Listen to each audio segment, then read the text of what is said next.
Tu veux investir en 2025 mais tu ne sais pas du tout par où commencer, pas de panique. Même si tu as zéro expérience, il existe un investissement simple, accessible et unique qui va te permettre de changer radicalement ton avenir. Dans cette vidéo, je vais te le présenter en détail et tu vas voir qu'il n'y a pas besoin d'être un expert ni d'être riche. Crois-moi, si j'avais su ça plus tôt, j'aurais économisé des heures et même des jours de formation. On est parti. Ok, le meilleur investissement pour commencer en 2025, même avec zéro expérience, petit 1, pourquoi? Tout simplement, déjà, on va commencer à investir et surtout en 2025. Il y a trois raisons principales et la première, c'est tout simplement l'inflation. Tu sais qu'en 2024, on a eu plus de 2,3% de taux d'inflation et aujourd'hui, en juin 2025, on est à 1,2%.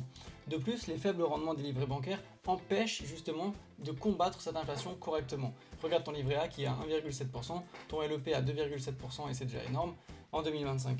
Troisième point, le besoin d'anticiper sa retraite et de créer un patrimoine. Parce qu'effectivement, tu te doutes que beaucoup de personnes regrettent et ont peur de leur retraite parce qu'ils ne savent pas comment ça va se passer, etc. Et le moyen le plus facile et le plus accessible pour préparer une retraite, c'est évidemment de commencer à investir et le plus tôt possible, évidemment, on va revenir pourquoi. Comme tu peux le voir juste là, on a un petit graphique de la rémunération du livret A par rapport à l'inflation et tu vois bien que l'inflation grignote tout ce que tu as sur tes livrets. Donc en fin de compte, tout ce que tu as en banque est en train de perdre de la valeur jour après jour. Petit 2, qu'est-ce qu'un investissement? Il y a 6 grandes familles d'investissements et la première c'est les investissements financiers. En gros il consiste à placer son argent sur les marchés, actions, obligations, fonds, dans le but de générer un rendement. Il varie en risque et en rentabilité selon le type choisi. Par exemple, on va pouvoir parler d'actions, d'obligations ou d'OPCVM. L'immobilier, les investissements immobiliers, consistent à acheter des biens, logements, locaux, etc., professionnels, particuliers pour en tirer un revenu locatif ou une plus-value. Ils offrent une certaine stabilité, mais nécessitent plutôt un capital de départ et une gestion active, achat-revente, locatif, etc. Les investissements entrepreneuriaux, j'y passe rapidement, consistent à financer ou créer son entreprise. Les investissements alternatifs, qui regroupent des actifs non traditionnels comme l'or, les crypto-monnaies, l'art ou le vin, c'est plus des choses atypiques, forêt, montres, crypto, etc. Les investissements responsables, donc tout ce qui est des critères ESG, environnementaux, sociaux et de gouvernance. Et ensuite les investissements en capital garanti ou sécurisé, donc en gros tout ce qui va être assurance vie, en fonds euros, livret d'épargne, tout ce qui est en gros où tu vas mettre ton argent, ça va être 100% garanti, donc tu n'auras aucun risque de perdre de l'argent. Par contre, évidemment, le rendement est généralement modéré mais stable. Nous, on va s'intéresser aux investissements financiers et en gros, on va se positionner là-dessus et plus particulièrement sur la bourse.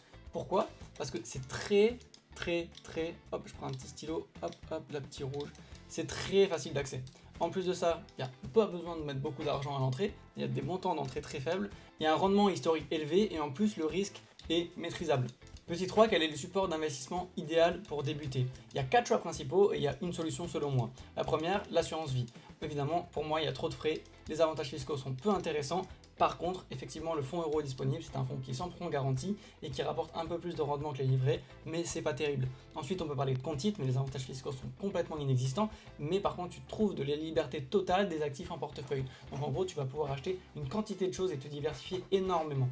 Ensuite, on va pouvoir parler des SCPI, qui ont certes une performance moyenne et des délais d'attribution très longues, par contre, c'est de l'immobilier sans contrainte de gestion. Mais nous, on va se concentrer sur la quatrième solution, le PEA, le plan d'épargne en action.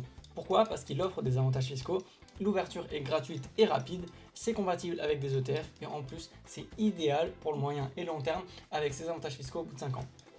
Abonne-toi et commente PEA si tu veux un tuto complet pour ouvrir un PEA, ce sera avec grand plaisir que je te le ferai.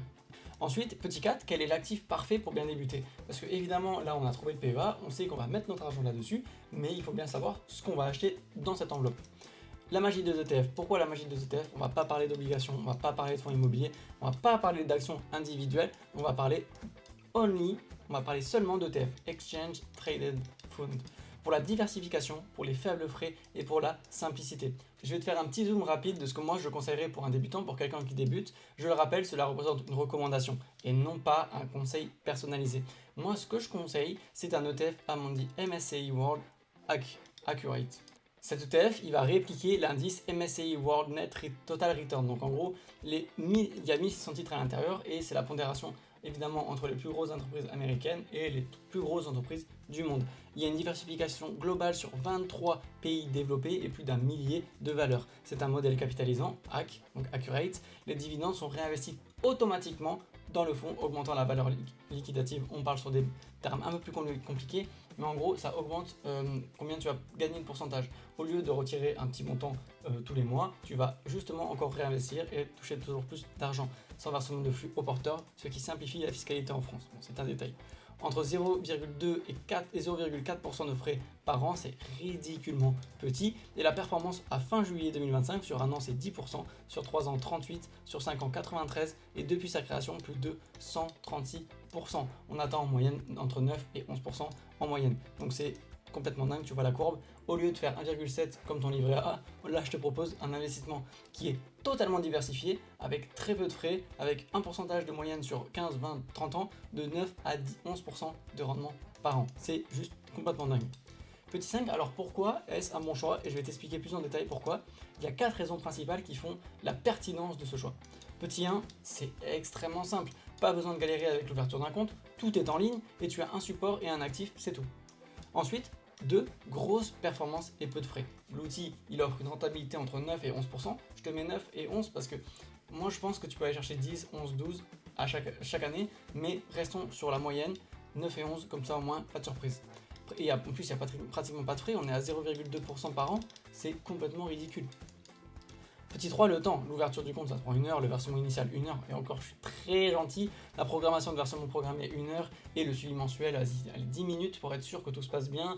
Et encore, tu peux le faire tous les 3 mois, il n'y a aucun souci. Tu prends 10, 15, 20 minutes tous les 3 mois, et ça le fera très bien. Surtout au moment où tu commences, où tu n'as pas beaucoup où le capital à l'intérieur de ton PEA n'est pas si grand, et tu n'as pas beaucoup besoin de surveiller, parce que c'est un actif, bon, tu vois qu'il va bien. C'est le world, dans tous les cas, on n'est pas trader, on n'a pas les compétences pour savoir exactement quand acheter, quand vendre. Donc le plus important, c'est la régularité et la discipline. Petit 4, zéro besoin d'expérience. C'est un ETF très simple en théorique et en pratique. En fait, tu vas juste mettre des sous dessus. Tu sais qu'il y a 1600 entreprises du monde entier, donc que ce soit Apple, Total Energy, Nestlé, je dis complètement au pif, mais en gros, les 1600 plus grosses capitalisations du monde, et c'est tout. C'est tout. Tu sais juste que tu as acheté ça, que tu as les 1600 entreprises dans ton portefeuille, donc forcément si l'économie augmente, comme ça va dans tous les cas faire, il n'y a pas de problème. Et en plus, il n'y a aucun arbitrage et changement à faire, simplement attendre. C'est un produit, et tout ce que je viens de te présenter, c'est un moyen d'investir ton argent, de toucher une excellente rentabilité, sans frais, sans complications, juste avec un outil, un support d'investissement, donc un instrument financier, pardon, et c'est tout. Et ton temps, 10 minutes, 2 heures pour la mise en place, et c'est tout. Ce que je te propose, c'est du pain béni, c'est démarrer l'investissement, démarrer la construction d'un patrimoine sans y passer des heures et sans parler de chiffres, d'éléments particuliers. Enfin, je t'ai expliqué ce que c'était l'ETF, mais voilà, tu as le nom de l'ETF, tu as l'émetteur, tu as ce qui est répliqué, le MSCI World, et il est accurate, pas plus. Franchement, je pense que j'ai été assez clair dans cette vidéo, mais je serais curieux que tu me dises en commentaire s'il y a quelque chose de compliqué et quelque chose que tu n'as pas saisi. Je répondrai dans tous les cas avec plaisir à toutes tes questions. Et voilà, si tu as aimé cette vidéo, mets un like, abonne-toi, ce sera avec grand plaisir qu'on se revoit dans la prochaine. C'est ciao.